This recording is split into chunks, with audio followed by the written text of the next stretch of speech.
Hey, what's up? Back to another video, and today we're gonna find out what exactly happened to my 161,000 mile Renesis and why it let go.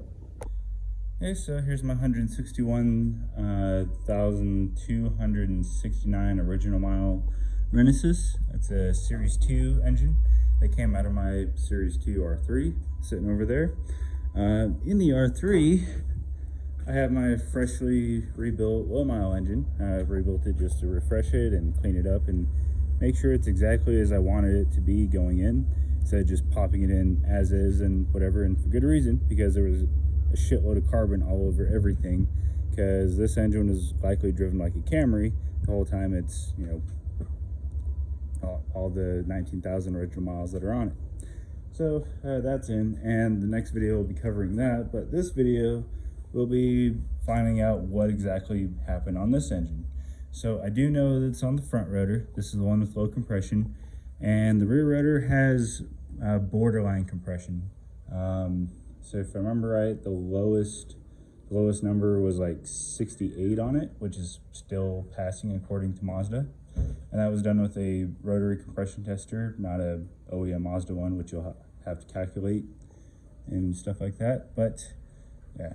Seeing what happened on the front rotor, just looking at the intake ports, it's pretty fucking dirty. Now, this might say something negative about me as a rotary owner, but then again, you got to keep in mind that I did buy this at 131,008 miles. So yeah, that a lot of this isn't me. I'm pretty sure the previous owner treated this like, you know, whatever Honda Civic they had before, because this one at one point was a sound system car, and I believe it was the last owner that put sound system crap in there, and it wasn't a terrible mess, but like it was done very poorly. And oh yeah, that's all Texas dirt right there. There's a lot of it there. Oh god. But yeah, I'm pretty sure this was driven at very, very low RPM all the time, and the owner focused more on their sound system than they did about driving a rotary sports car, like a rotary sports car. If you look in the exhaust ports, you can just tell there's a lot of carbon built up in there. This is the shared port where there's that little divider there. You can't really see too much. And then over here, same thing.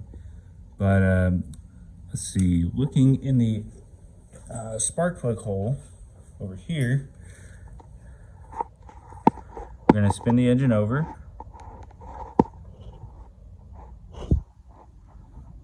We see one apex seal that's not broken. We see some gouge marks, some really nasty ones. Let's see, we'll get to, there's the other apex seal, which looks like it has a little bit of pitting on it, but we'll inspect that when we open the motor up. More gouge marks.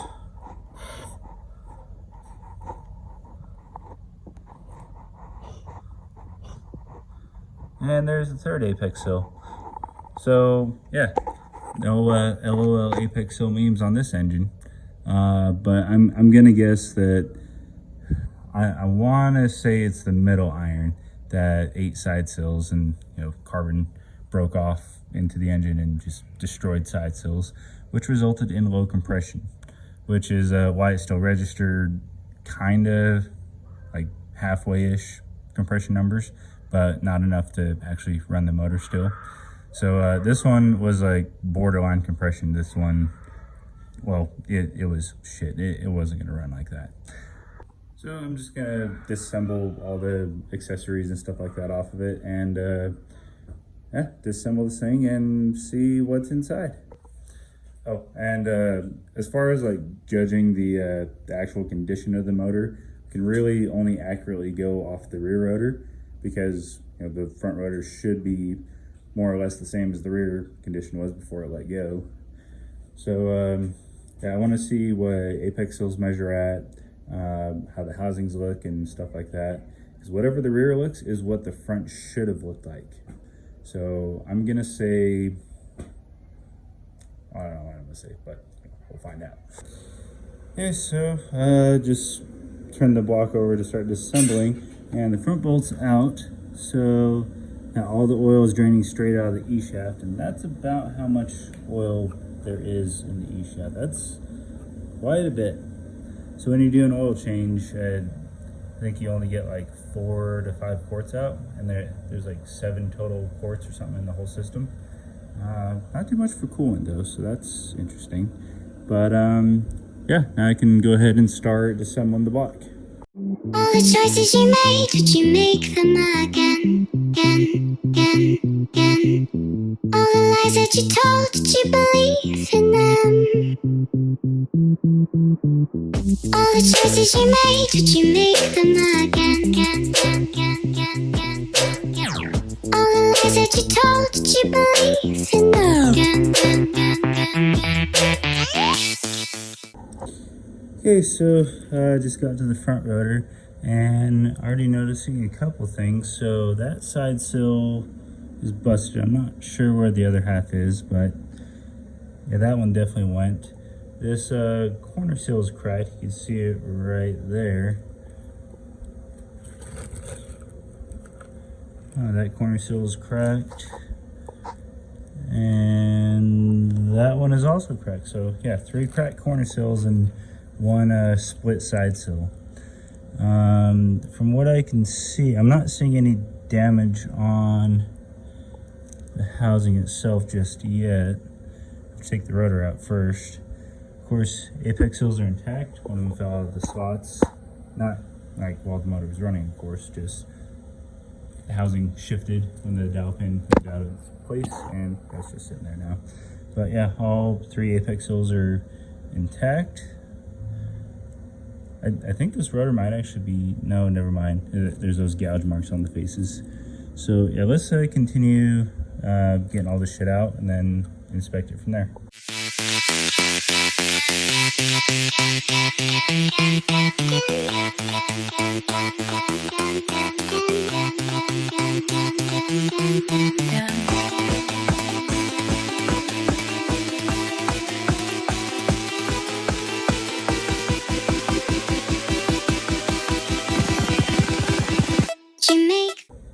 Okay, so motor's fully disassembled. So let's go ahead and see what exactly happened. Oh yeah, it is weird that I took the E-shaft out without disassembling the front stack, so that's all floating in there now. Actually, what's going on in there? Oh, that bearing actually looks really good from what I can see so far. Nice. Okay, so here's the rear iron, and that's exactly what I've been talking about a carbon buildup and stuff like that. See how it's all like completely flat right there? At any point in time, a side sill can catch that and just send it right through the motor. Oh, that bearing looks nice too. Nice. But you know, luckily this didn't break loose. Let's see, onto the middle iron, which is over here. My garage is a fucking mess. Jesus. Alright, let's look at this. Okay, so not too much carbon buildup in there, but still it is there. Yeah, the step wear on all the irons looks pretty significant.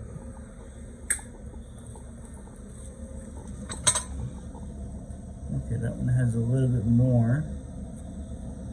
Like the iron itself looks perfectly fine, aside from the step wear, so those definitely need to be resurfaced for being used again. But there's some carbon buildup in there. Now let's take a look at this one. And a little bit there. So the rear iron had the most. Let's see, and I can't really say for sure if any carbon actually went and broke off into the motor and went through it like that. Because looking at the front rotor, let's see which bag is it that has all the broken sills. Yeah, so 1 side sill and 3 snapped corner sills on the front rotor on 1 side only. How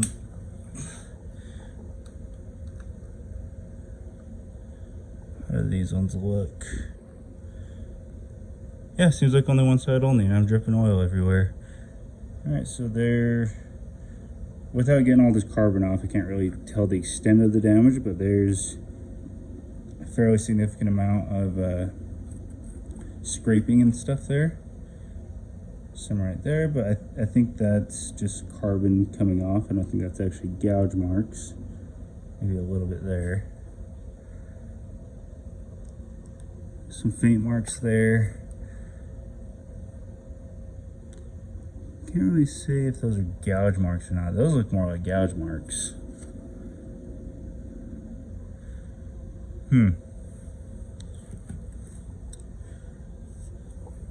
Then apex seals seem like they're kind of stuck in the rotor, but I think that might be because of the carbon buildup and stuff. Yeah, no breaking anywhere along the long beam. There's another seal that's stuck in here. This one's kind of free, but yeah, all 3 apex seals intact. It was just that one side seal and 3 corner seals. And all 3 irons can be salvaged by being resurfaced. Of course, there's all that step wear, so I don't think they can be like new again, but they can definitely be reused. Oh yeah, let's look at that rotor bearing.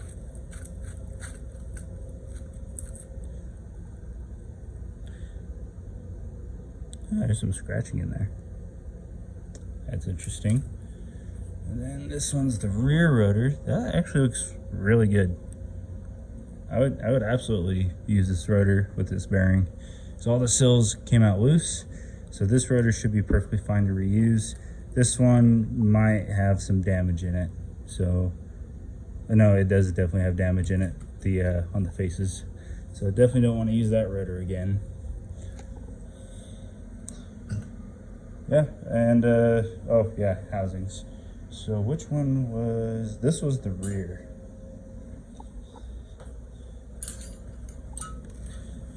I kind of wiped them off a little bit, not the best. Yeah, for 161,000 miles, this doesn't look too bad. Could be better. A lot of chatter going on up there. So maybe there was some OMP failure, because I was only pre-mixing it 1/2 ounce per gallon.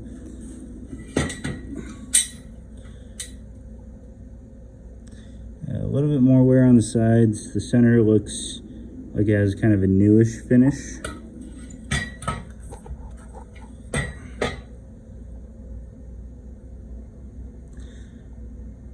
Yeah, not the best shape, but it's something that can definitely be reconditioned, resurfaced, and used. Let's see this front housing. Now this had some interesting stuff on it.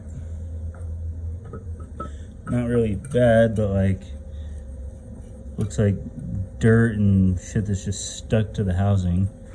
That's not like scrape marks or anything. Looks like some odd stuff going on there on the sides. Okay.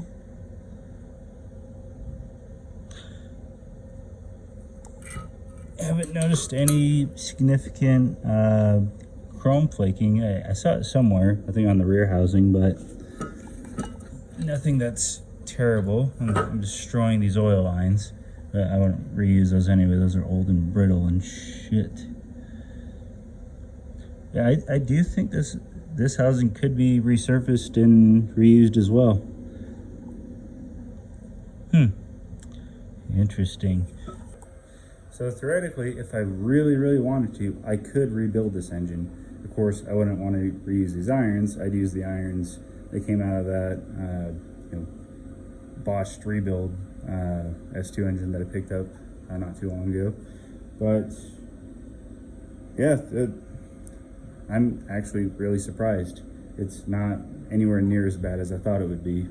Because what typically happens in a Renesis when it lets go is carbon breaks off into the engine, destroys at least half the rotor, one of the irons, and usually one of the housings. Maybe the other iron too. But yeah, there's a 161,000 original model S2 Renesis for you that let go on one rotor. Yeah. Anyway, that's pretty much all that I'm going to cover in this video, so see ya.